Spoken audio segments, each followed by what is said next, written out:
These are the MM16/2 Marauder Dwarf Giant Slayers. The range includes altogether 5 models, but I've shown one of the guys already in my previous model, so I didn't include him here. It's the guy with a two-handed mace and eye patch. These were released in April of 1999 and they were sculpted by Aly Morrison. The first advert for them featured in White Dwarf issue 124. The Perrys had already sculpted Slayer models in the 80s, and the archetype for the unit was set back then, but these Marauder Slayers really set the iconic look for the Slayers that would follow. These Marauder Giant Slayers are my favorite range of Slayers. All of the models really ooze character. For example, look at this guy with his peg leg, and he's looking up fighting against a giant clearly. This pose is maybe a bit strange in a unit, but I don't mind it since the model is so great.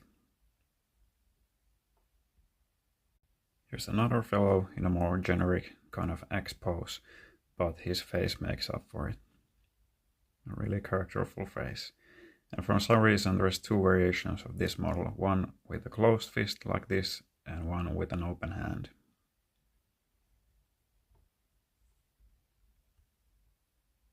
Nice runic axe too. Oops. Well. And then there's this guy who's charging in the battle with his small runic axe. And of course another great face. So much character in these sculpts. And then there's this wounded fellow with a cloth bandage or sling on his arm. And of course on his head too. This might be my favorite of these Giant Slayers, but they're also great, it's hard to choose.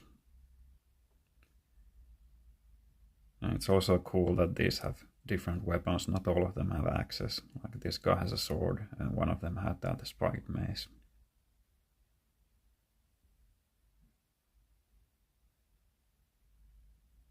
He has an interesting hairstyle too with this kind of braided mohawk.